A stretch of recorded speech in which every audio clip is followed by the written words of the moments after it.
Seluruh jalur perdagangan harus lewat Singapura, Malaysia, Selat Malaka. Itu berawal semenjak tahun 1515 ketika Malaka jatuh ke tangan Albuquerque Portugis, sehingga negara-negara yang tadinya negara maritim mau bergerak ke internasional tidak bisa dicegat sama Portugis. Perubahan dari negara lautan berubah menjadi negara daratan.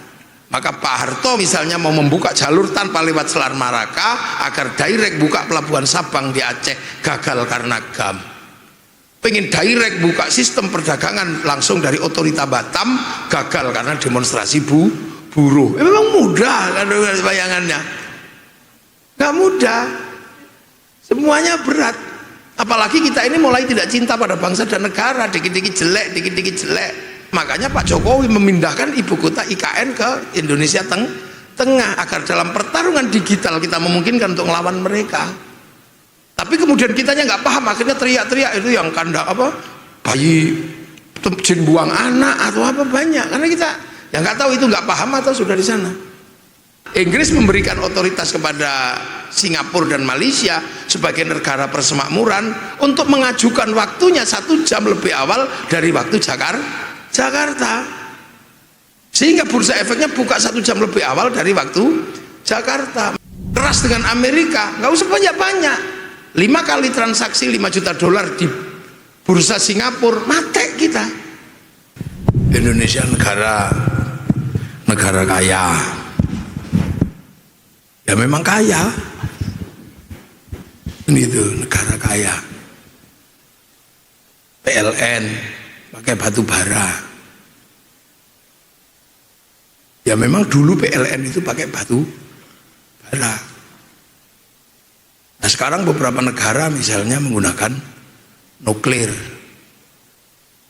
tapi kan nuklir ini ada perjanjian internasional, ada kesepakatan internasional nuklir ini. Nah kalau kembali kepada Indonesia, sebenarnya Indonesia itu punya nuklir, cuman ilmunya hilang. Di Indonesia ada pusaka, ada keris, ada tombak ya. Itu yang ujungnya itu ada nuklir, namanya tombak baru kelinting itu, groundnya ke langit nggak ke bumi. Cuman itu ketika dikelisik teknologinya, itu pembuatnya nggak tahu itu siapa dulu yang buat. Makanya tombak baru kelinting nggak bisa diturunkan gini, kalau diturunkan di depannya mati. Itu salah satu contoh bahwa kita juga punya. Ketika perang, yang lain baru mengenal apa ya, negara lain punya perang misalnya menggunakan mesiu gitu, mesiu mercon itu. Dulu kita menggunakan jet bang, sama aja bisa meledak. Cuman kembali kepada titik itu sesuatu yang nggak mudah. Makanya kemudian pasar internasional membidik negara-negara yang kehilangan orientasi indigenous knowledge-nya, indigenous culture-nya. Negara-negara yang masih punya kekuatan indigenous knowledge itu bangkit biasanya dari kekuatan lokal. Cina itu masih bisa bangkit secara teknologi kesehatan itu dari ketabiban lokal, sehingga duit yang mestinya dikeluarkan untuk belanja obat itu bisa dikembalikan ke dalam negeri dengan apa? Menghidupi obat-obat lokal. Itu Cina masih punya. Kita sudah kehilangan hampir semuanya. Anak-anak sekarang ini misalnya kalau kita harus suatu saat krisis pangan dunia, ngertinya tinggal nasi. Kembali kepada ganyong, kembali kepada gadung, yang dulu hasil dari eksperimen makanan yang luar biasa, gadung itu. Sekarang anak-anak sini seandainya nanti nasi tidak ada di dunia, terus sampean mau pakai apa? Karena Cina sekarang yang 2 miliar orang itu sudah mulai nggak mencukupi, 1 juta ton gandum udah nggak tercukupi di Cina itu. Maka dia menyerap hampir seluruh makanan seluruh dunia. Thailand, Myanmar diserap. Makanya Thailand itu surplus beras ketika panen, tapi panen dalam negeri, berasnya dalam negeri nggak ada, karena impor, diimporin negara-negara. Kita aja ngimpor dari sana. Kita sepertinya surplus beras, tapi masyarakat yang tadi makanannya sagu sudah kehilangan pohon. geser ke nasi. India yang ini sekarang mendekati 1,5 miliar, kebutuhan India itu per hari 2 kilogram gandum sudah nggak terpenuhi. Maka cepat atau lambat suatu saat kita juga akan kembali. Nah, yang dieksploitasi misalnya kembali kepada porang, itu untuk menutupi. Kita sendiri sudah nggak ngerti kemarin caranya ngolah porang kan, tapi orang Cina, orang Jepang sekarang porang bisa dijadikan nasi. Jadi kalau kemudian kita berbicara tentang sistem dunia itu adalah kapitalisme, musuh kapitalisme itu indigenous knowledge, indigenous culture, termasuk indigenous people, musuhnya. Cuman kembali ke situ kan nggak ngerti. Anak-anak ditanya nasi itu dari mana? Dari Indomaret, itu mesti jawabannya. Tuh. Dan itu makanya kan bangsa-bangsa yang bangkit dari situ itu bangsa yang memang mulai dari awal. Bung Karno pernah ketika Hitler jatuh tahun 46 ya. 46 Hitler mati, 48 Jerman jatuh. Indonesia harus milih. Apakah ikut blok Amerika atau blok Soviet? Indonesia mengatakan enggak lah. Kita di tengah, non blok. Bangun Indonesia pakai teorinya mana? Apakah kita akan menduplikasi Eropa? Oh enggak, salah asuhan. Ada novel karyanya Marah Rusli. Apakah kita akan menduplikasi Arab? Oh enggak, di bawah lindungan Ka'bah. Apakah kita akan menduplikasi Belanda? Enggak, tenggelamnya kapal Van der Wijk. Apakah kita bangun murni cara Indonesia? Siti Nurbaya. Bertahan itu Bung Karno. Akan tetapi nggak bisa bertahan ketika tawaran teknologi internasional masuk ke Indonesia. Bung Karno hanya bisa bertahan sampai tahun 65. Habis itu di take over oleh satu sistem baru yang namanya developmentalism, wajah baru dari kapitalisme yang didorong oleh pemikir-pemikir baru di Indonesia yang dikenal dengan nama mafia Barclay. Akhirnya Bung Karno hanya bertahan sampai di situ. Selebihnya kita negara konsumtif, ya sudah. Lahirlah industri listrik yang berbahan batu bara. Lahirlah industri listrik yang berbahan batu air. Itu kan teknologi-teknologi dan kita nggak bisa bikin. Rumah sakit besar yang lahir di Indonesia itu hanya etalase. Obatnya semua dari internasional. Konveksi di Indonesia mesinnya nggak dibikin di dalam negeri. Bahkan jarum masih otoritasnya Cina. Tekan Cina nggak dikirim jarum, konveksi macet di Indonesia. Zaman mau macam-macam dengan Jepang, tutup pentil itu nggak dikirim, macet pabrik bank di Indonesia. Keras dengan Amerika, nggak usah banyak-banyak. 5 kali transaksi 5 juta dolar di bursa Singapura, mati kita. Nggak bisa bertahan karena apa? Inggris memberikan otoritas kepada Singapura dan Malaysia sebagai negara persemakmuran untuk mengajukan waktunya 1 jam lebih awal dari waktu Jakarta. Sehingga bursa efeknya buka 1 jam lebih awal dari waktu Jakarta. Makanya Pak Jokowi memindahkan ibu kota IKN ke Indonesia Tengah agar dalam pertarungan digital kita memungkinkan untuk melawan mereka. Tapi kemudian kitanya nggak paham, akhirnya teriak-teriak itu yang kandang bayi jin buang anak atau apa banyak, karena kita yang nggak tahu itu nggak paham atau sudah di sana. Itu menjadi masalah. Seluruh jalur perdagangan harus lewat Singapura, Malaysia, Selat Malaka. Itu berawal semenjak tahun 1515 ketika Malaka jatuh ke tangan Albuquerque Portugis. Sehingga negara-negara yang tadinya negara maritim mau bergerak ke internasional tidak bisa dicegat sama Portugis. Perubahan dari negara lautan berubah menjadi negara daratan. Maka Pak Harto misalnya mau membuka jalur tanpa lewat Selat Malaka agar direct buka pelabuhan Sabang di Aceh, gagal karena GAM. Pengen direct buka sistem perdagangan langsung dari otorita Batam, gagal karena demonstrasi buruh. Memang mudah kan bayangannya? Nggak mudah, semuanya berat. Apalagi kita ini mulai tidak cinta pada bangsa dan negara, dikit-dikit jelek. Amerika bisa bangkit seperti itu dimulai dari bawah, membangun rasa cinta pada bangsa dan negara, sehingga apapun yang terjadi dengan Amerika mereka percaya itu benar. dibangun cerita Amerika itu dari mana. Hollywood yang punya kerja, mulai dari Wild West sampai The Last of the Mohican, film Hollywood.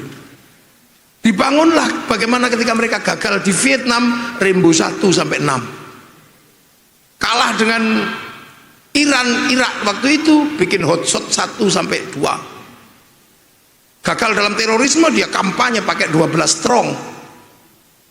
Kalah dengan Cina secara spiritual, dia bikin American Shaolin, American Kung Fu. Ditekan sama Jepang secara spiritual, bikin American Ninja, American Samurai. Bahkan mereka berani klaim samurai terakhir dari Amerika namanya Tom Cruise dalam film The Last Samurai. Tuh, ini kerjaan negara, Mbak. Jepang kenapa dia bisa bertahan? Dia bikin dari Oshin sampai Bushido sampai Samurai X dengan tokohnya Rurouni Kenshin. Cina bangkit karena punya kekuatan dalam negeri, rakyatnya percaya.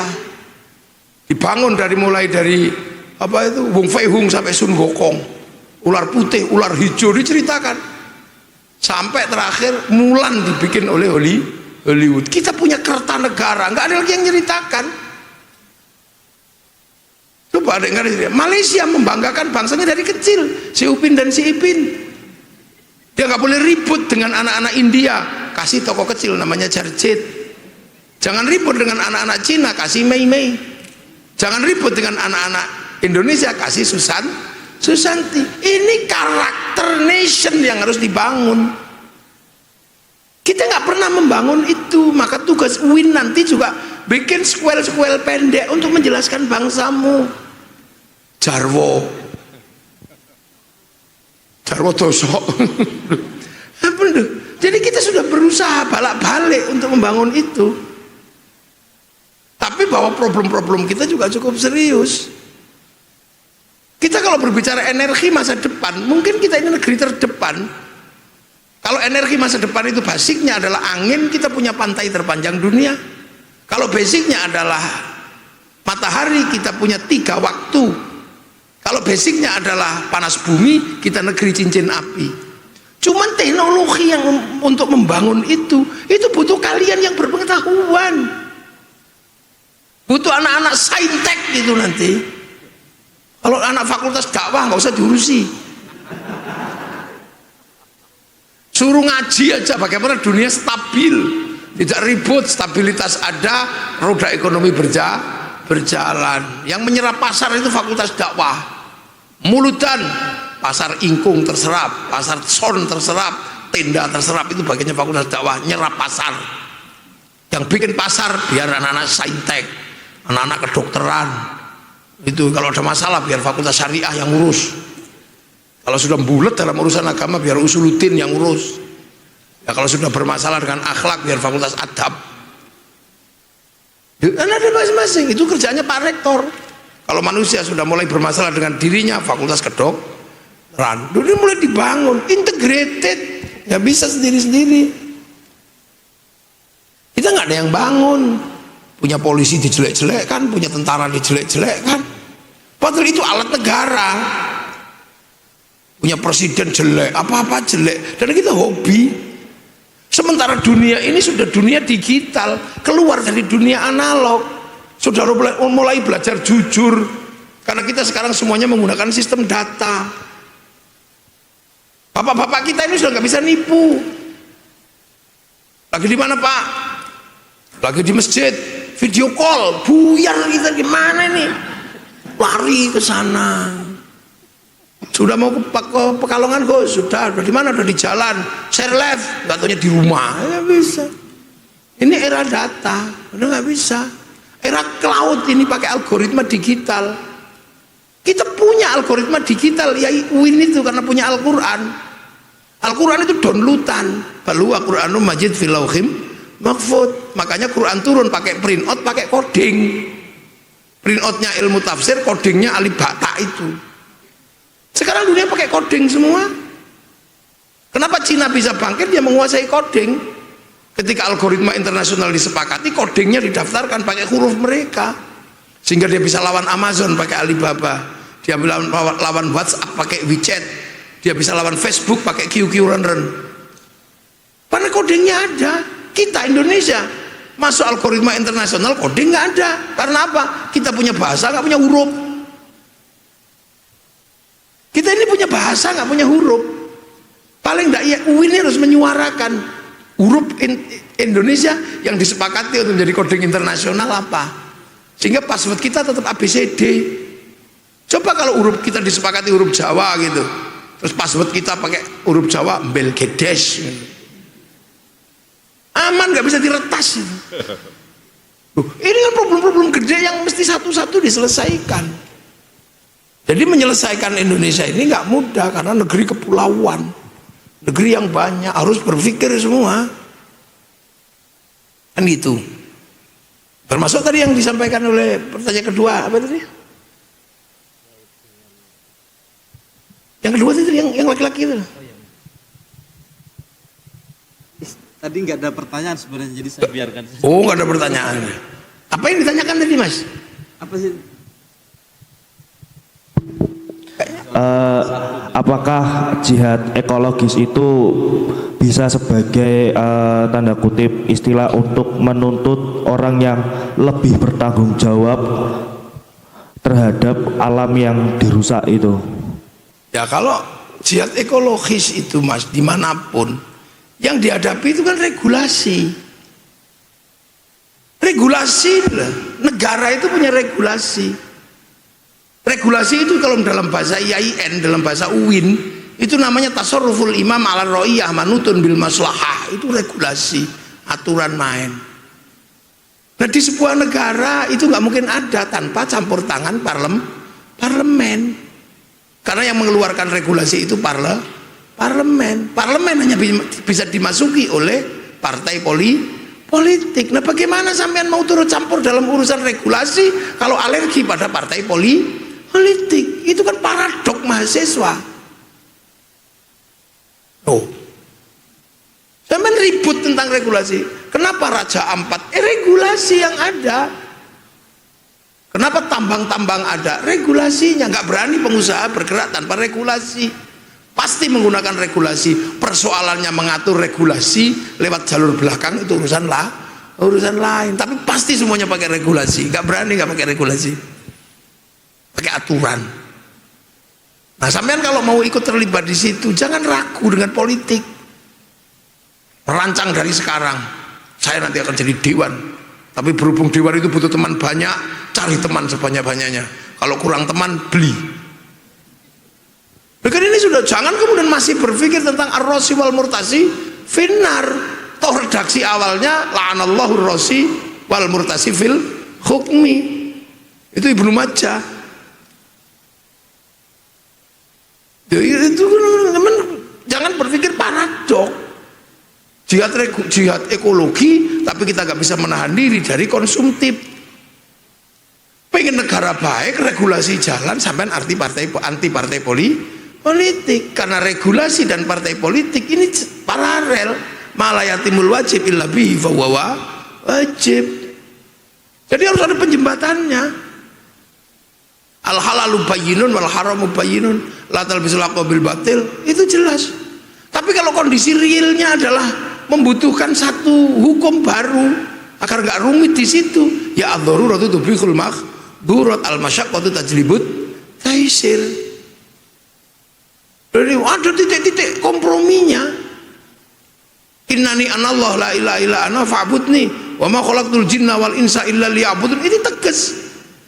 Tapi kalau itu nggak paralel dengan manusia yang lumrah, yang yufsidu fiha wa yasfikud dima, makalul khata' wan nisyan, kalau itu nggak paralel, ya harus ada jalan keluarnya. Makanya ada jalan keluar yang dikeluarkan oleh Ibnu Athaillah As-Sakandari. Apa? Titik dalam kitab Hikam itu jelas. Namun nggak sing i'timad alal amal nuqsanur roja'i inda wujudis zalal, min alamatil i'timadi alal amal nuqsanur roja'i inda wujudis zalal. Pasti ada jalan keluarnya. Mu'tazilah bikin jalan keluar buntu, at-tauhid, al-adlu, al-wa'du wal-wa'id, akhirnya buntu, ketemu al-manzilah bainal manzilatain. Begitu al-manzilah bainal manzilatain ruwet, harus pakai kekuasaan, lahir amar ma'ruf nahi mungkar.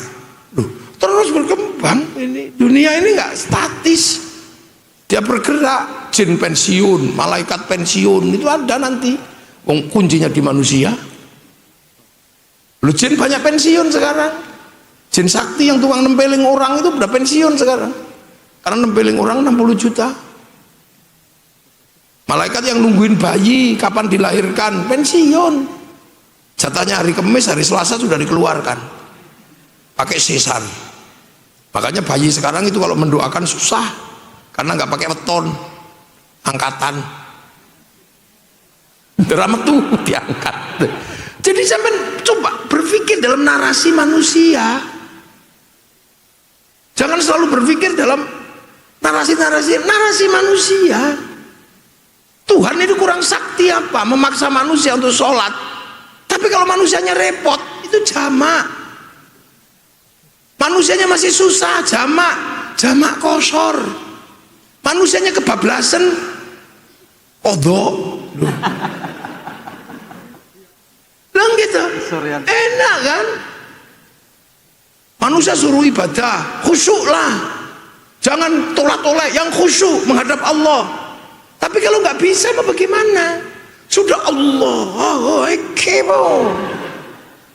tiba-tiba ada, sarungnya bolong, ding bakso.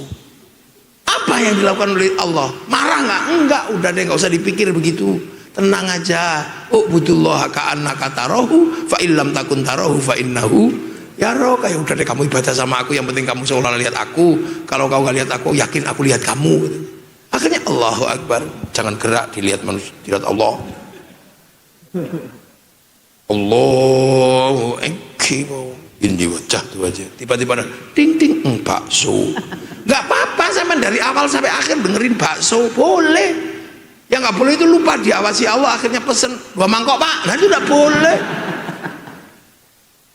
Karena manusia ini yang Allah bikin ini, Allah tahu banyak sekali titik komprominya. Nggak mungkin enggak. Allah bikin laki-laki begitu, Allah bikin perempuan begitu. Tapi butuh bersatu. Komprominya cuman kobil tuh, udah.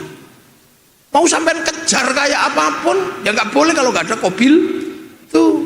Mau bawa duit 1 triliun juga tetap nggak boleh kalau nggak ada kobil tuh, enteng. Jadi kita ini kadang berpikir ini, mulailah kita berpikir, jangan kemudian terjebak. Oh itu kan humanisme, behaviorism, fruit. Nggak usah begitu. Karena manusia hidup juga nggak bisa lepas dari manusia yang lain. Sampai sholat yang bikin kan sarung orang Cina. Nah kenapa Cina yang bikin? Ya Cina yang mikir. Akhirnya Cina yang kaya sampai yang miskin. Karena pemakai itu nggak pernah kaya. Yang kaya itu produsen. Makanya jangan suka marah sama Cina. Cina bunuh semua, telanjang sampean. Sampean teriak-teriak Yahudi. Lu sampean setiap pergi haji pakai pesawatnya orang Yahudi. CSR-nya orang umroh dan haji dari Indonesia cukup bikin bom nuklir untuk ngebom Gaza sama Iran. Sementara kita rajin sekali umroh. Kalau kemudian bunuh orang Yahudi semuanya, ya renang kita dari Pekalongan situ. Semakin kita rajin nginep di Hilton, Paris Hilton, semakin kaya. Perempuan yang nggak pernah pakai BH itu. Ini dunia ekosistem, sistem itu, ekologi itu bangun sebuah sistem. Nah yo, ini bisa. Ini kita semakin sering live streaming, yang untung siapa? Mark Zuckerberg. Ribut di sana sini, Wahabi, Syiah, Habib, NU, pokoknya ribut, semuanya pakai Facebook. Fasilitatornya itu Facebook, dia yang kaya, udah bayar itu. Makanya 200 triliun dia terima setiap bulan. 200 triliun. Itu sampean, dulu saya ini masih muda ya, paling seneng lihat konser Metallica ya. 91 konser terbesar dunia itu Metallica ada di Moskow, 6 juta orang. Kayaknya nggak ada yang bisa nandingi, bahkan Woodstock juga kalah.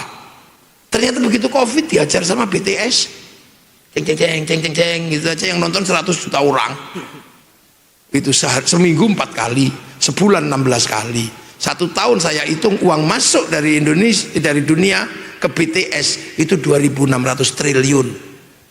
Sampai dodol opo? Megono. Loh itu tom yamnya orang Thailand jual sini, sushinya orang Thailand jual sini, samyangnya orang Korea jual sini. Siapa dodol megono di mana? Dodolan megono itu, biar nggak megono begini itu. Ini dunia sedang mengalami fase transnasional. Nggak bisa sampean.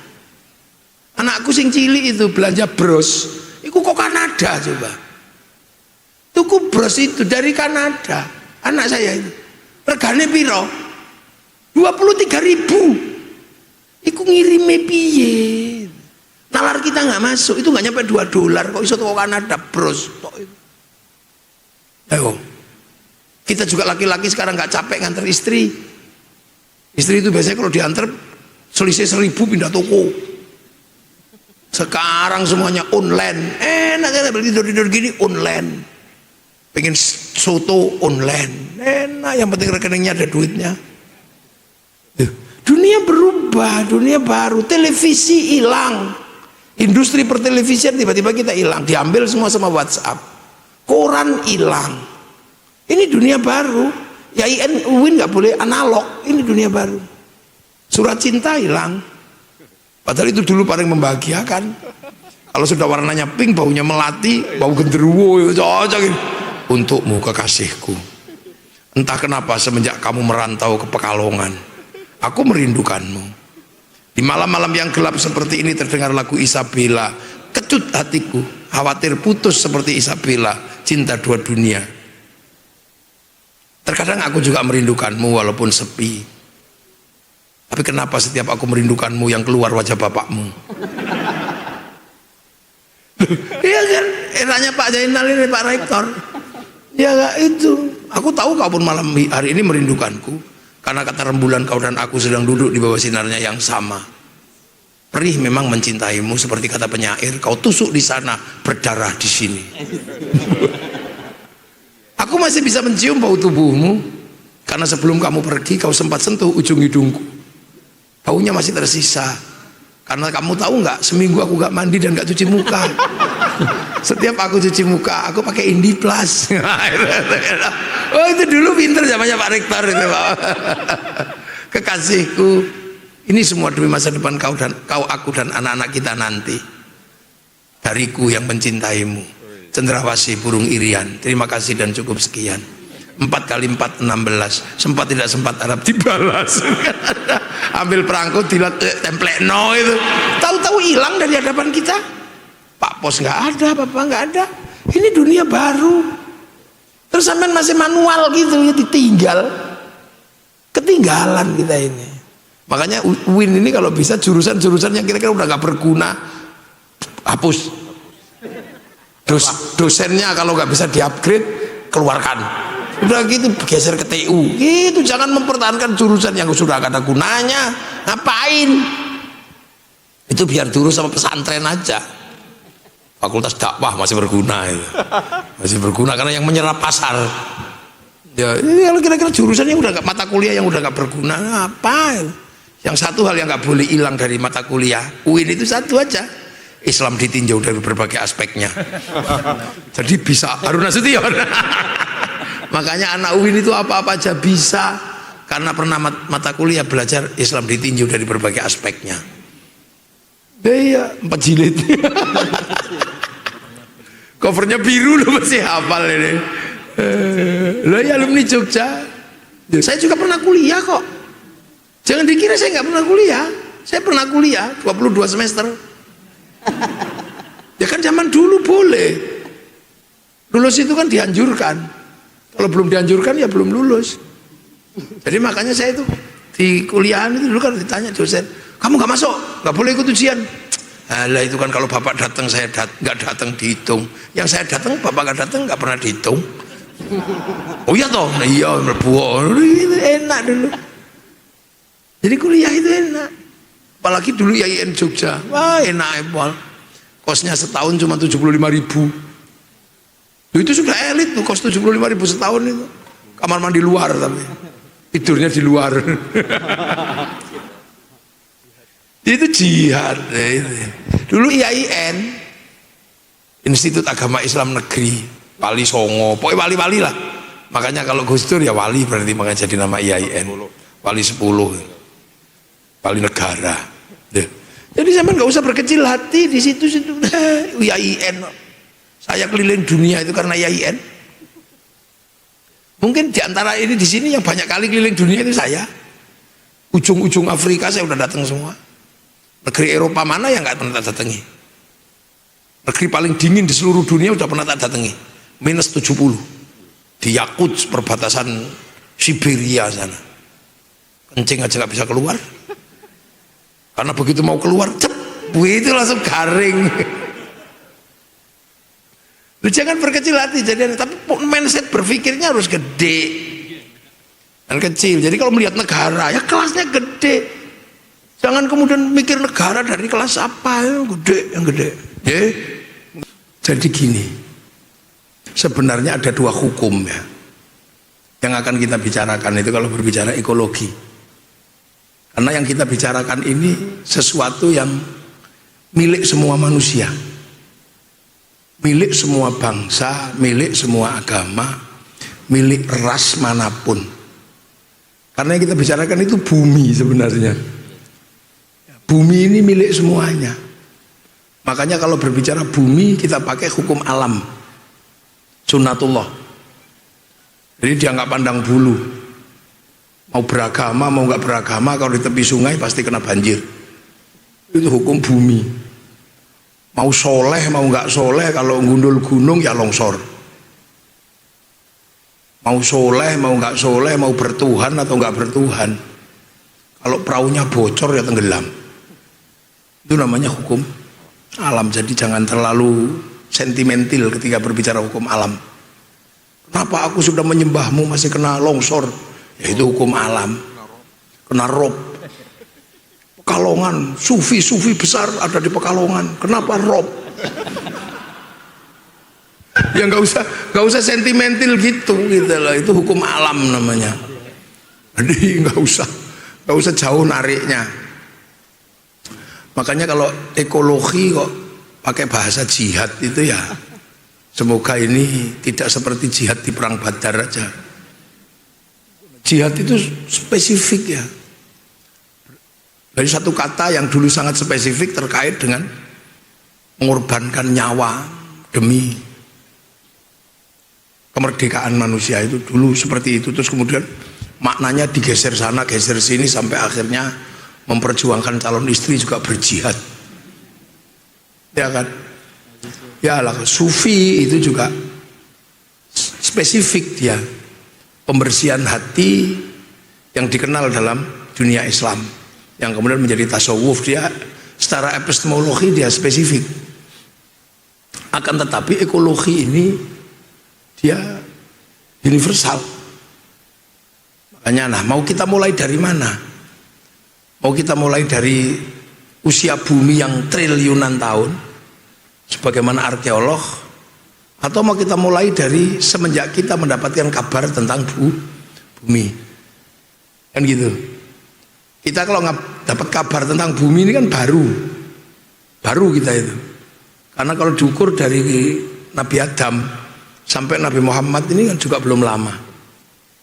Nah kita dapat kabar tentang bumi itu kan dari situ, bahwa bumi itu pernah rusak, ya karena diisi oleh perusak. Dan perusak itu ditafsirkan karena yang konfirmasi tentang perusakan pertama itu malaikat. Ini kalau dalam perspektif Islam ya, yang mengkonfirmasi itu pernah rusak itu malaikat. Ataj'alu fiha may yufsidu fiha wa yasfikut dima'lah. Man ini lil akil. Berarti sebelum manusia ini ada makhluk yang berakal yang merusak manusia. Standar aja kita berbicara di situ. Makanya ada yang memaknai Banun Nisa, ada yang memaknai Banul Jan. Banul Jan itu merusak karena suka makan orang. Banun Nisa karena semuanya perempuan. Nah, kemudian kita akhirnya berpikir, ulama harus tanggung jawab. Kalau Banul Jan mungkin masih kita bisa nalar ya. Tapi kalau perempuan semua itu, yang ada cuma di Wonder Woman. Orang Yahudi itu kan bikin film Wonder Woman itu, yang bintang filmnya siapa, Gadot itu siapa, Gal Gadot, Al Haddad, Gal Gadot atau Al Haddad, karena Madura jadi Al Haddad. Itu kita bisa melihat dalam nalar kita, mungkinkah dunia ini semuanya perempuan? Bahwa perempuan bisa melahirkan, kita ada cerita tentang Nabi Aisyah. Jadi mungkin kalau perempuan itu beranak tanpa laki-laki. Atau kita pernah dikenalkan dengan Helenisme, Zeus, di mana Zeus itu bisa menghamili orang tanpa menyentuh, sehingga Hera bisa punya anak Hercules. Ini sampai pikir, komparasi dari situ itu akhirnya kita ketemu dengan ilmu modern. Ilmu modern bahwa memang perempuan itu memungkinkan beranak tanpa laki-laki. Kudu hati-hati ini. Kambing ternyata kalau kosot-kosot bisa beranak. Nah, Hera itu kalau sudah ada petir dia hamil. Ini kan seperti mitologi, tapi pengetahuan nggak boleh terus membiarkan ini. Bahwa ulama tafsir pernah mengatakan Banul Jan dan Banul Nisa ternyata dalam ilmu peranaan gitu ya, memang punya kemungkinan. Namanya apa? Namanya partenogenesis, di mana seorang perempuan atau makhluk perempuan bisa membuahi dirinya sendiri.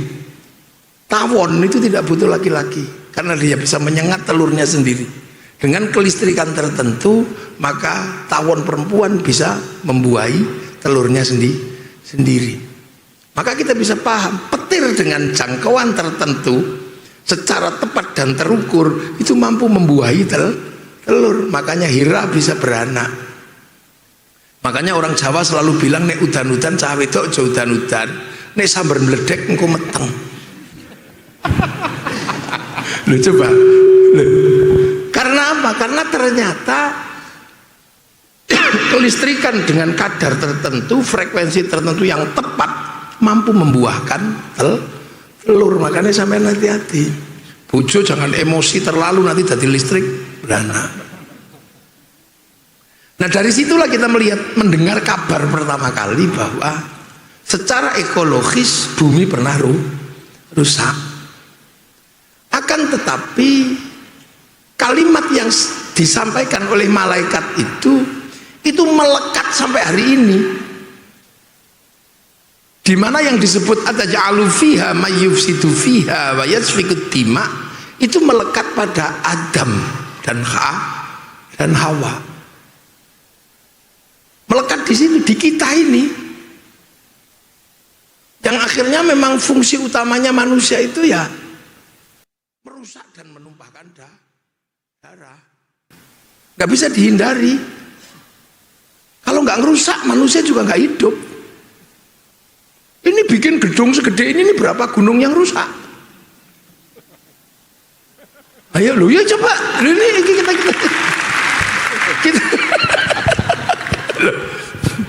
bikin gedung segede ini dari batu, ini berapa gunung yang dibegu? Berapa nyawa tikus yang terancam? Loh, ini bener-bener loh ya. Terus ketika IUIN Gus Dur ini didirikan, ini berapa tanah yang didatarkan sehingga Garangan pergi, Celeng pergi, Celeng loh. Artinya itu melekat sampai hari ini hukum itu. Makanya sampai nggak usah heran, manusia itu juga memang melekat sampai hari ini sabdanya malaikat itu. Yang katanya itu malaikat kelas bawah, bukan malaikat kelas atas ya. Tapi ya nggak apa-apa, karena kadang yang kelas bawah ini lebih mengerti kondisi realnya. Merusak semua. Sampai pengen bikin rumah kayu, itu berapa hutan yang harus ditebang? Rumahnya monyetnya harus pergi. Dan seluruh dunia ini bergerak dalam siklus kehidupan manusia. Manusia nggak mungkin hidup tanpa ngerusak, susah. Jadi baju itu berapa itu? Tanaman yang harus dirusak, kapas, apalagi sutra. Ini pakai logika dasar tentang manusia ya kalau dalam bahasa. Karena basicnya saya disuruh berbicara tentang sufi gitu. Sufi itu ya menungso, orang sufi kok wedhus itu ndak ada. Nggak ada sufi kok. Sufi ya menungso ya rektor barang itu. Ini coba. Dia rusak. Jadi apapun. Makanya hampir seluruh dunia ini siklusnya kan ke manusia. Kalau menumpahkan darah, hobinya manusia. Kita hitung aja, kambing di Pekalongan yang dimakan sama harimau setahun berapa ekor? Nah, yang dimakan manusia sebentar lagi makan kambing, berapa darah yang ditumpahkan oleh manusia? Keluar anak aja tumpah darah. Mau bikin anak ngerusak juga anak orang. Ini kita berbicara manusia dulu ya. Makanya sesungguhnya manusia ini adalah siklus dunia yang basicnya adalah mengambil dari alam. Kita hitung. Coba nanti ada satu aja bikin. Pak Rektor saya sarankan untuk bikin patung satu. Di depan IAIN satu patung aja. Setiap manusia, jangan Gus Dur. Patung perempuan cantik. Satu aja di sana. Nanti semua mahasiswa kalau mau masuk menghitung. Ini aja perempuan ya. Kalau laki-laki juga nanti kita hitung belakangan. Kepala perempuan itu coba kita, industri yang digerakkan oleh kepala perempuan itu berapa? Jilbab. Triliunan itu asetnya yang bergerak. Dari mana bahan jilbab? Dulu dari kapas. Sekarang dari kerut.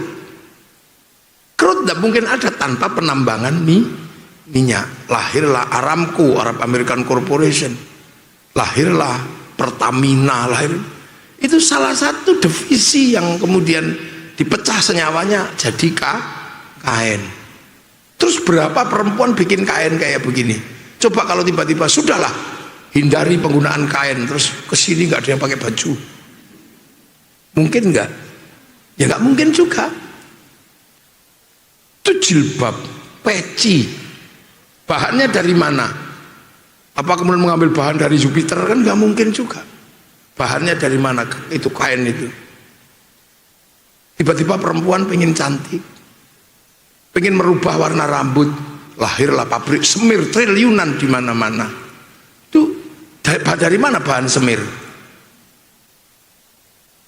Tiba-tiba kemudian rambutnya gatel, lahirlah pabrik sampo. Dari mana bahannya sampo? Lidah buaya berapa yang dipotong untuk bikin sampo? Padahal buaya nggak punya lidah. Coba. Kalau kemudian rambutnya penuh kutu, ada yang bikin peditop. Triliunan asetnya itu berapa yang harus Jadi kepala manusia ini menghasilkan industri gede, dan itu bergerak dari siklus yang ada di dunia. Makanya melahirkan satu sistem ekologi namanya ekosistem. Dan dia nggak bisa berdiri sendiri. Begitu rambutnya panjang, lahirlah pabrik gunting, logam, tambang, barbershop, Madura. Itu bergerak di situ coba berapa? Loh, kalau saya memang irit lingkungan, ekologis betul saya ini. Nggak pakai cukuran, nggak pakai semir, sampo sekali-sekali aja. Terus kutu juga sudah nggak ada, kelasnya udah kelas curu. Enak sih, iya bener. Nah, coba dari kepala ini eksploitasi alam berapa sudah? Hanya karena pengen indah. Bahannya dari mana kalau nggak dari alam? Muka perempuan begitu mulai bermasalah, lahirlah pabrik skincare. Triliunan di situ, duit semua. Turun dikit gini, alis mata, pensil, berapa kayu yang harus ditebang untuk diisi pensil mata. Turun dikit isido.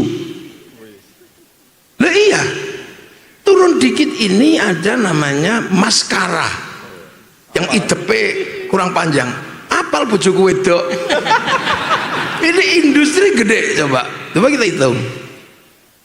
Mata tiba-tiba pengen berubah softland, kacamata, rumah sakit mata, dokter mata, fakultas kesehatan mata. Turun dikit blast on. Ini blast on. Bagi perempuan yang mukanya kurang glowing ini dikasih blast on. Itu bahannya dari mana coba yang triliunan duitnya itu? Ini lipstick. Bahkan Prancis satu negara bisa memanipulasi paradigma kecantikan lipstick. Masuk mulut odol, sikat, monyong dikit behel. Itu industri besar baru sampai di sini ya. Kumur-kumur anti kuman. Sini ada Firdaus minyak, nek wong Pekalongan lengo katel, bunuh katel, jenggot cukuran, tatra, silet, gul, duit tok di sini. Dari mana bahannya? Ayo kita hitung dulu, wong iki menungso kok. Ke leher sini ada syal, ada dasi, ada kalung, liontin, tambang. Turun ke sini semuanya ada, konveksi dari yang dalam sampai yang luar, berapa kuadriliun ini digerakkan, sampai ada baju sobek lebih mahal daripada baju utuh. Dari sini semua, belum dalamnya. Amit sewu, ini dari mana bahannya yang dibutuhkan manusia? Terus udel ke bawah, ini triliunan asetnya udel ke bawah ini. Duh, iya kan? Manusia punya bokong, lahir pabrik kursi. Kayunya dari mana? Kalau nggak nebang mau nih, duit itu kayu ini. Jadi kursi empuk gini ya nebang pohon, nggak bisa terus bum gitu, nggak bisa. Terus sekarang lubangnya itu butuh bahan gede semua, lubang bolongan belakang kita itu dubur, melahirkan pabrik WC mereknya American Style, Toto bersayap, semprotan tush ngono. Itu triliunan asetnya. Kalau lokal kan jumbleng. Loh, ayo kita hitung satu-satu. Jadi kita nggak bisa kemudian kita hitung dulu dari manusia. Memang pemimpinnya manusia kok ya, kita pikir pemimpin dulu. Pemimpin IAIN, rektor ya, rektor dulu yang kita pikir kan, yang lain menyusul. Kalau yang lain belum punya mobil, rektor ya harus punya mobil. Gitu dulu rektor kok. Ini pemimpin dunia ini manusia, makanya kita hitung dulu. Itu aja kita udah pusing itu yang digerakkan oleh manusia. Begitu keluarnya terlalu lancar, pabrik intro stop, diapet, diatap. Begitu macet, dul kolak. Bahannya dari mana coba? Kalau nggak dari daun jambu, daun sing sepet-sepet itu. Tutupnya pabrik kartok, pabrik simpak, pabrik celana panjang. Itu bahannya dari mana? Dari alam semua. Karena manusia nggak mungkin membuat sesuatu tanpa kesediaan alam. Ayo, belum lagi burungnya, menghantarkan burung dipotong tik gitu. Itu mendatangkan tenda, catering karena walimatul khitan. Coba, iya kan? Bagi yang kaya ya adela didatangkan. Ini siklusnya manusia. Coba, belum lagi kakinya, ada sepatu, bahannya dari mana? Kaos kaki, luluran. Lalu di situ itu dari mana bahannya?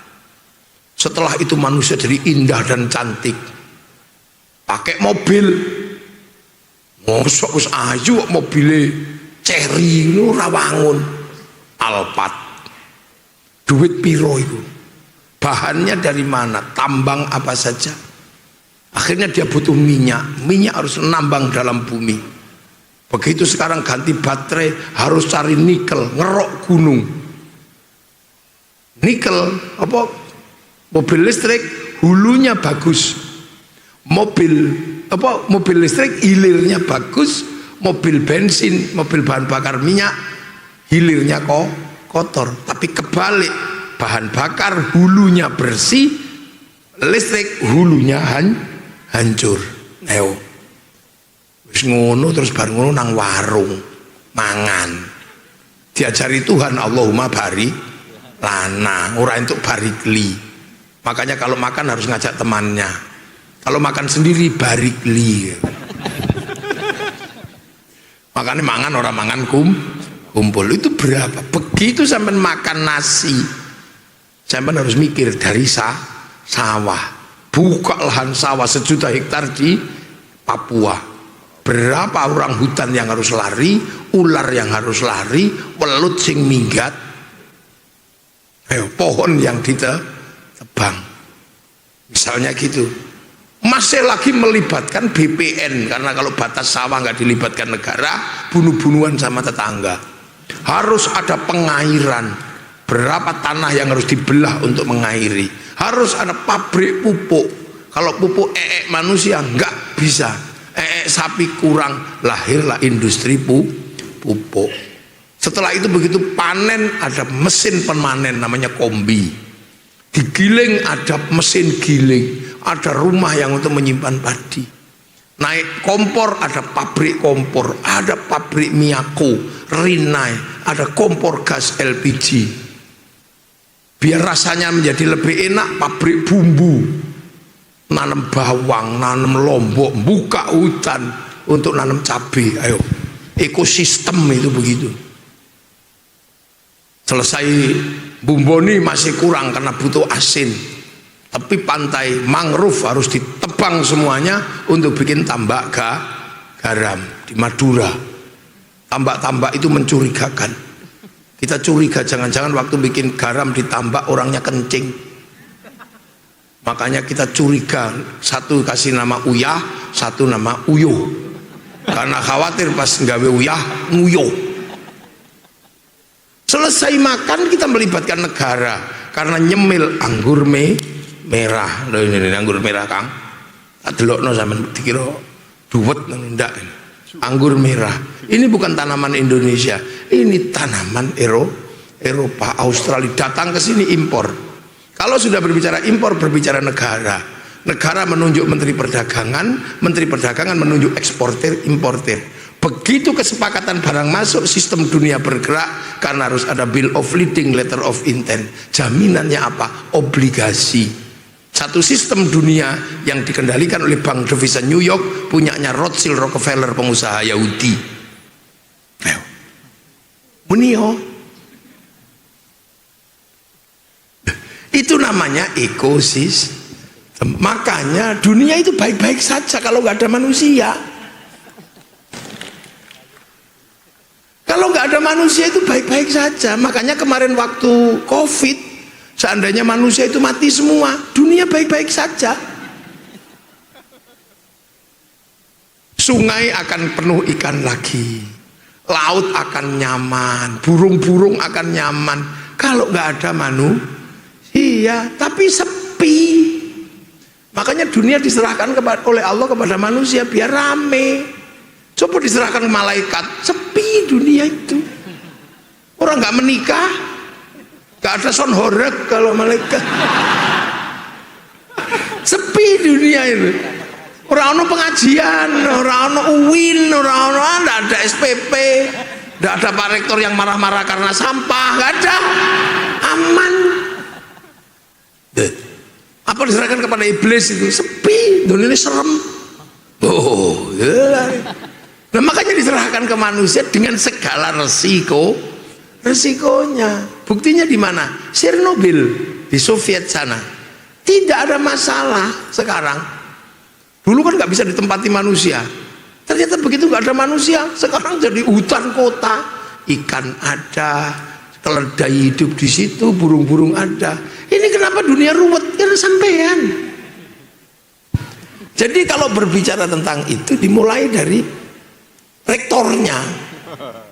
Rektornya dunia ini manusia ya, sampean itu. Makanya sampean itu menangan. Di dunia ini sing iso ngalahno sampean siapa? Gajah.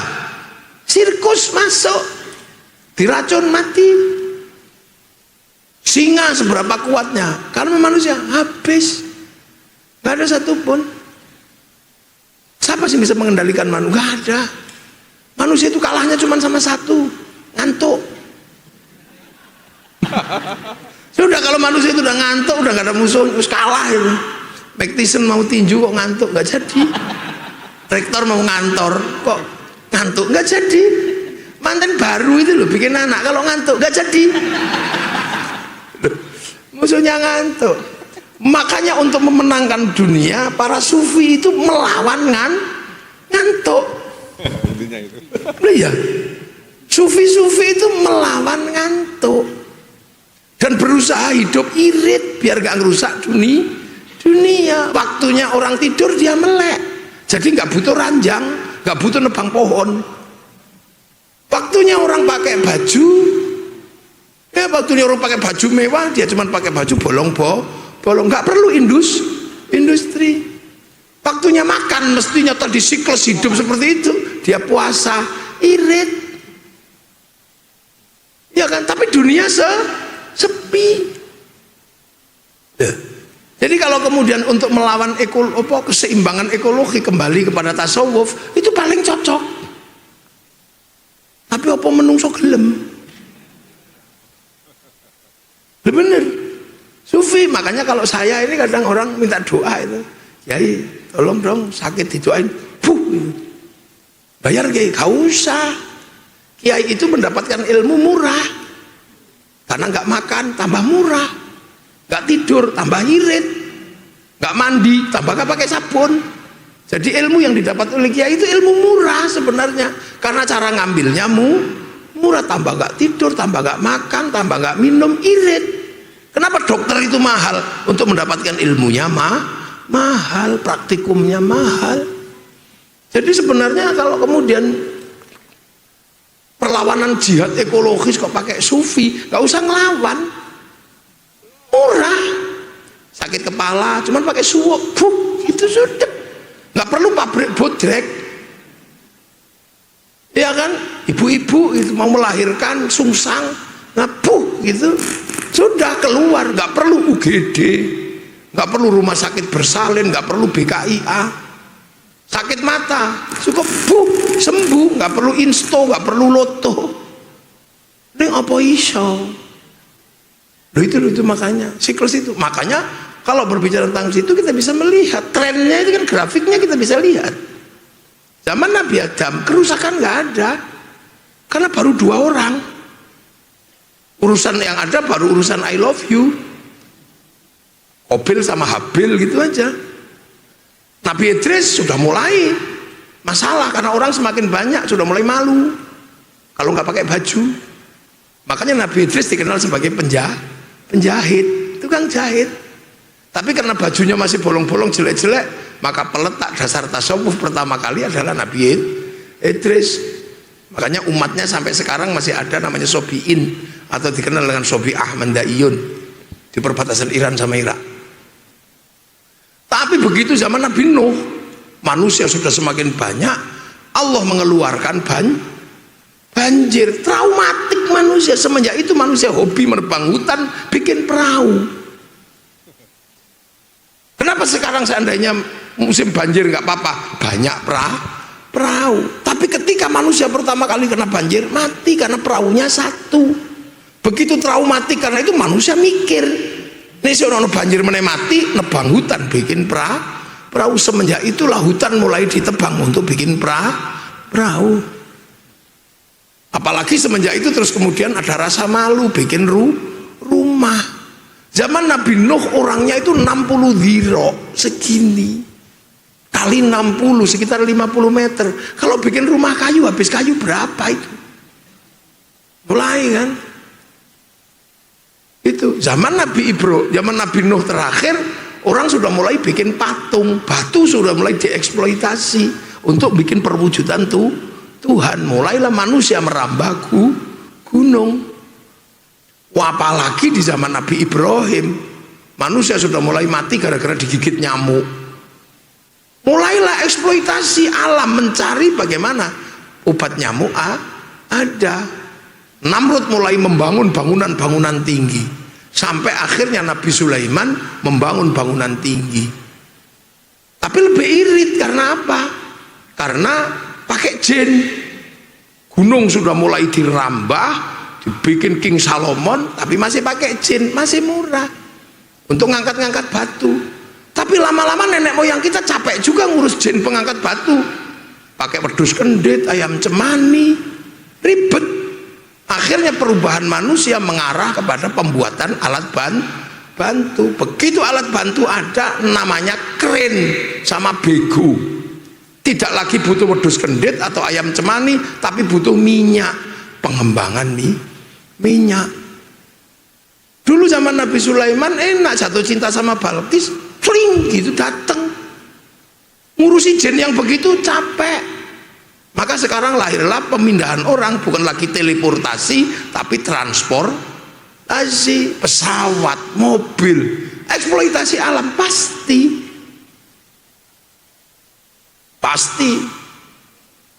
Makanya sekarang daripada ngurus jin cinta itu ribet, beli Pajero. Cinta tumbuh bersama Pajero Sport. Dulu manusia berkembang. Makanya perkembangan manusia inilah yang kemudian membuat dunia ini. Tadinya aman biasa aja, tapi manusia butuh survival. Orang Eropa survivalnya beda dengan kita. Begitu Eropa kena musim dingin, dia mati. Maka bergeraklah ke seluruh dunia untuk mencari rempah, butuh kapal, butuh ini. Sehingga mereka kemudian melakukan pergerakan ke seluruh dunia yang menghasilkan imperialisme. Gerakan pertama disepakati dalam kesepakatan antara Spanyol sama Portugis, namanya kesepakatan Edict of Demarcation. Dunia dibagi dua, timur ke barat. Salah satu imbasnya adalah perang yang ada di Selat Malaka, yang antara Portugis sama Malaka, antara Malaka Portugis sama Demak. Setelah itu mereka pulang membawa oleh-oleh. Negara Eropa banyak yang ikut perjanjian kedua, namanya Tratados de Tordesillas. Tratados de Tordesillas adalah perjanjian kedua yang menggerakkan eksploitasi internasional yang dibawa pimpinan Eropa. Berhasil semua, penjajahan di mana-mana, pembunuhan di mana-mana. Setelah keberhasilan itu lahirlah perjanjian ketiga, namanya Saragossa, yang menghasilkan gold, glory, dan gospel. Ini dunia bergerak. Habis itu dengan uang imperialisme ini mampu membangkitkan sistem teknologi baru. Mereka udah capek dengan cara kayak gitu. Lahirlah revolusi industri. Revolusi industri kemudian menghasilkan satu mode baru, bukan lagi rempah-rempah, tapi minyak. Konflik besar terjadi di Timur Tengah antara Turki sama Wahabi. Konflik besar di situ karena yang satu dibackingi oleh orang-orang Eropa yang butuh minyak. Lahirlah Aramco, Arab American Corporation, perusahaan kilang minyak pertama di Timur Tengah. Mulai eksploitasi, lahirlah pabrik, lahirlah ini loh. Ini manusia, ketika kita berbicara manusia, dunia. Nah, begitu ini akhirnya kesepakatan, disepakati lagi apa yang disebut dengan United Nation atau PBB, mensepakati. Sampai akhirnya hari ini kita bisa melihat begitu muncul blok baru namanya Shanghai Corporation, mendapatkan minyak bukan dari negara-negara Timur Tengah yang afiliasinya kepada Aramco, menghasilkan pergesekan yang puncaknya sekarang adalah konflik antara Iran sama Israel. Karena pasca revolusi industri yang benar-benar menikmati dunia adalah orang Israel. Dengan teknologi khususnya, dia jual teknologi itu kepada negara-negara Eropa. Maklarnya Amerika. Di Teknion, anak-anak usia semester 2 sudah bisa mecah atom. Sampean masih ngegame, masih pon wage kliwon, ono wis mecah atom. Dan dari situ kemudian teknologi digerakkan ke dunia yang lain, makelarnya Amerika. Jadi hampir semua negara itu adalah pelukis, pabrik catnya itu Israel. Lahir bangsa-bangsa besar ini. Nah, Iran nggak mau terus seperti itu, dia pengen juga bangkit, maka dia berusaha produksi, dia juga mecah nuklir, mecah atom, dan mulai bisa. Akhirnya bentrok ini di dunia ini. Dan Iran punya kepengkayaan nuklir sekaligus punya bahannya. Dan dua bangsa ini adalah bangsa masa lalu yang sama-sama traumatik. Israel ada Namrud mati, ada Fir'aun mati, ada Nebukadnezar mati lagi, pindah ke Eropa ada Hitler mati lagi, dia nggak mungkin percaya sama orang, bahkan dia menjadi bangsa yang mandiri. Iran bangsa terbaik karena dia Parsi, masuk Islam dapat pemimpin terbaik, mantu Nabi, keren kan? Masuk Islam langsung dipimpin menantu Nabi. Kita ini masuk Islam dipimpin kiai, ono ini langsung keren, ikut Islam langsung dipimpin oleh menantu Nabi, mati dibunuh orang. Betapa nggak traumatiknya. Akhirnya imamnya diganti cucu Nabi, mati lagi dua-duanya. Satu dibunuh dalam Karbala, yang satu mati diracun istrinya. Traumatik dia. Ngangkat imam dari keturunan Nabi namanya Muhammad, hilang di usia 10 tahun. Imam ke-12-nya kemudian dikenal dengan Muhammad Al-Muntadhir. Traumatik ini bangsa, maka dia bangkit. Kalau sampai ini dibiarkan, pasar dunia bergerak. Nah, Indonesia misalnya selama ini hanya menjadi pasar, kita nggak boleh bergerak. Karena kalau kita juga ikut produksi, pasar gede sekelas Indonesia pasti akan repot mereka. Maka paksa bangsa ini pasar. Maka kita bisa melihat betapa bangsa ini nggak boleh kenal dengan Iran. Bangsa ini nggak boleh kenal dengan Iran, karena kalau sampai kenal Iran, pinter. Kan NU apa ini kan punya ya Robi Bil Mustafa, Balik Makosidana, punya Likhom Satun Uthfibiyah, Kharol Wabak wa Fatimah. Kalau sampai ketemu sama Iran, pinter bangsa ini, IAIN ini pinter, teknologi pinter, iso gawe nuklir, neng kene gawe mercon ora oleh. Ini by design gede tentunya. Itu Iran nggak boleh, karena kalau sampai ketemu Iran, pinter sampean. Maka mindset kita sebagai kaum muslimin terbesar dunia digeser ke negara gagal, geser ke Yaman. Mau belajar apa sampean ke sana? Tuh, ini duduk opo-opo. Loh, makanya kan kita seperti itu, Kang.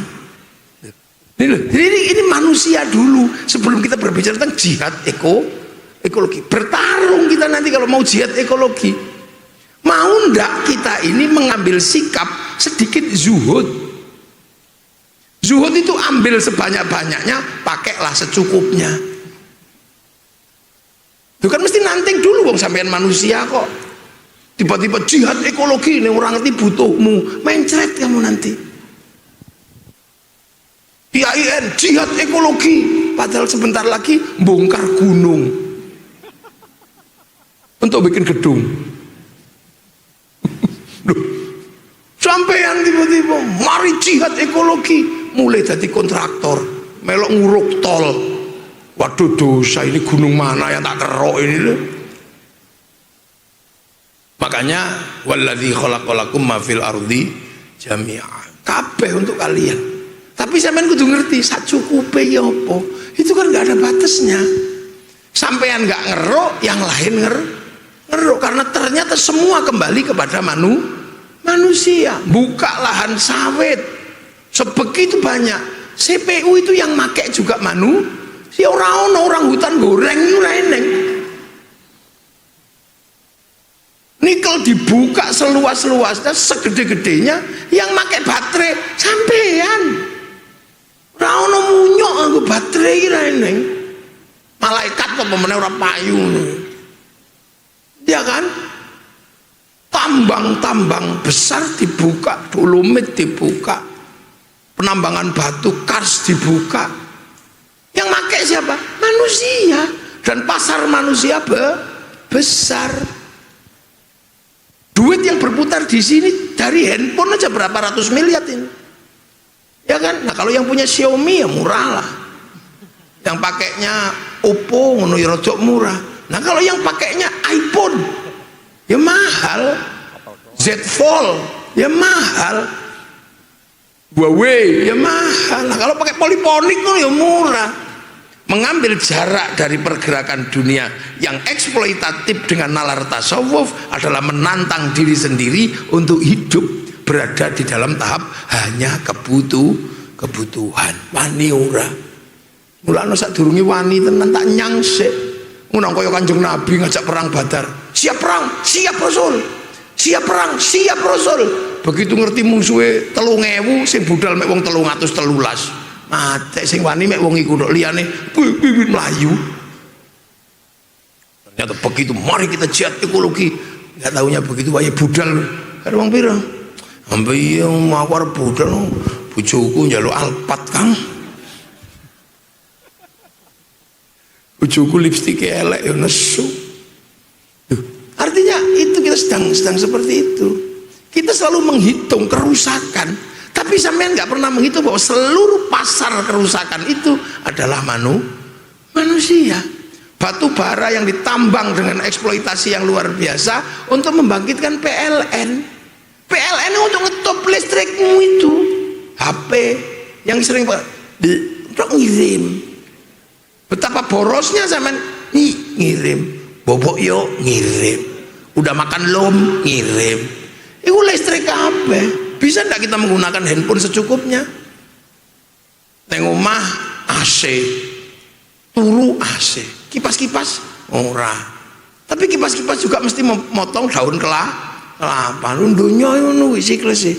Makanya kalau kemudian jihad ekologis, saya tantang sampean. Berani ndak? Paling sing wani mek rolas. Loh kenapa? Karena penting, jihad ekologis itu penting untuk menyelamatkan ekosistem, itu penting. Eksploitasi dihindari itu penting, tapi yang ditantang adalah kelakuan kita sendiri. Jadi kita jihad itu sedang tidak melawan ekologi, bukan. Jihad melawan dirimu itu loh yang konsumtif, melawan diri kita sendiri yang eksploitatif itu sedang kita lawan.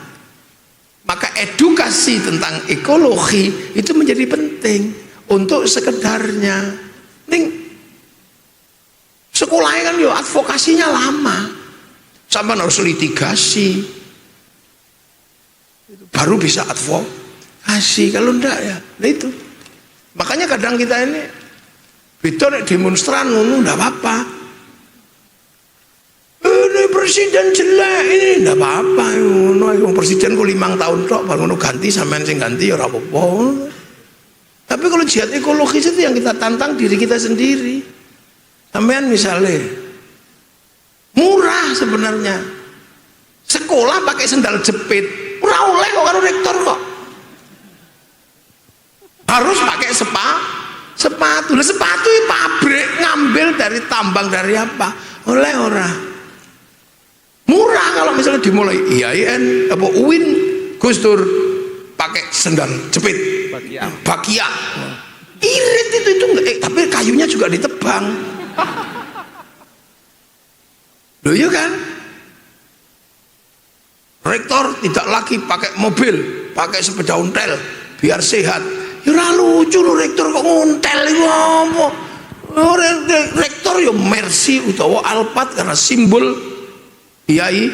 Nah rektore wing ngono ya ngopo nyekolahno anak ning dadi meng sepeda ontel karena orang tua kita semua pengen naik mobil doa yo nanti ayo. Wes ora usah gawe auditorium, lapangan pengajian. Kita sedang itu karena ekosistem itu saling terkait. Jadi kalau kembali kepada diri sendiri adalah menarik proses dari yang namanya dulu disebut kalau skripsi itu deduktif, induktif, gitu. Deduktif, induktif. Nanti di situ kita mesti belajar tentang konten analisis. Kalau gitu dialisis itu, opo imperatif kategori, itu ada di situ. Nah, epistemologinya seperti apa? Epistemologi pengetahuannya seperti apa? Itu banyak di situ. Karena pada akhirnya menantang diri sendiri. Makanya tasawuf dari dulu itu lahir ketika dunia sudah eksploitatif. Syariat ketika eksploitatif, lahir tasawuf. Nah, kalau kita mau geser tasawuf menjadi tulang punggung ekologis, ini luar biasa. Cuman iso ora, Mbak. Penjenengan lunga sekolah terus nggo tas kresek ngono cukup ora. Tapi tas kresek juga sekarang nggak dijual di Indomaret karena eksploitatif katanya. Itu namanya. Jadi pada akhirnya jihad itu adalah melawan diri sendiri. Kita pulang dari jihad besar kembali jihad kecil kembali kepada jihad besar. Apa itu? Roja'na min jihadil asghar ila jihadil akbar. Apa itu? Jihadun nafs. Aku misalnya terus sufi saka Jogja nang Pekalongan. Amit sewu terus numpak Agia. Ya boyok no Kang. Ya ora iso aku ya kudu numpak Sprinter. Turu ning jero kono paling ora ya Alphard. Karena saya semalam mesti di Tegal. Siang di pagi di Pekalongan, sekarang di sini, malam masih di sini, besok pagi harus di Blora, siang di Blora, malam di Purwodadi, besok lagi mulai. Terus nggo Agia ngono, loro kabeh Kang opo numpak Mio ngono ya, mate Kang. Lah nek sampean ngono, Mio sik cukup, ojo kok sampean terus nganggo Alphard ngono ya. Iku jenenge mengambil untuk tidak pada porsinya. Karena kita menggunakan kata jihad lah ya. Nanti jihad itu seminar itu ono jihad dan ono sufine. Coba kalau kita berbicara tentang ekosistem dalam ekologi manusia, oh ayo tak buka no kabeh. Mulai blockchain bagaimana sistem pergerakannya, bagaimana sistem pergerakan dunia yang lain. Tapi kadang dibatasi sufi, jihad, itu kan raiso, itu harus kembali kepada Dhuharul fasadu fil barri wal bahri bima kasabat aydin nas liyudhiqahum ba'dalladzi amilu la'allahum yarji'un. Walaupun kita berhadapan dengan walladzi khalaqalakum ma fil ardi jami'a. Karena manusia pada akhirnya adalah mesti mengeksploitasi semua. Ya kan? Karena inna fi khalqis samawati wal ardi wa ikhtilafil laili wan nahari la ayatil liulil albab. Nah, sampean-sampean ini tak dongono dadi ulil albab. Tapi dia sifatnya adalah eksperimen sampai jadi eksperien. Ya, karena alladzina yadhkurunallaha qiyaman wa qu'udan wa 'ala junubihim wa yatafakkaruna fi khalqis samawati wal ard rabbana ma khalaqta hadza batila. Itu ensiklopedik. Rabbana ma khalaqta hadza batila itu ensiklopedik. Itu. Nah, berimannya di mana? Setelah ensiklopedik. Subhanaka faqina adzabannar rabbana innaka man tudkhilin nar faqad akhzaitah wa ma lidh-dhalimina min ansar rabbana innana sami'na munadiyan yunadi lil imani an aminu bi rabbikum fa amanna rabbana faghfir lana dhunubana wa kaffir 'anna sayyi'atina wa tawaffana ma'al abrar rabbana wa atina ma wa'adtana 'ala rusulika wa la tukhzina yaumal qiyamah innaka la tukhliful mi'ad. Lho kuwi ulul albab. Iku nek iso tasawuf. Lah nek sing sampean sing eksploitasi neng Kongo hari ini, yang eksploitasi di Uzbek, yang eksploitasi di Turki, semuanya harus dijangkau. Karena kalau kita kembali kepada Allah, Allah itu Rabbil Alamin, bukan Rabbil Amrikiyin, bukan Rabbil Indonesiyin. Maka berpikir yang mendunia itu kadang juga harus kita pikirkan, jangan kemudian berpikir lokal, berpikir transnasional itu penting. Lalu sampan-sampan yang ada di UIN ini, apalagi UIN Gus Dur, walaupun disingkat UGD, belum bisa. Ya, ini belajar tentang jihad ekologis, karena nggak mungkin nggak ya. Nanting sampean ini lah. Ya, betul. Assalamualaikum warahmatullahi wabarakatuh.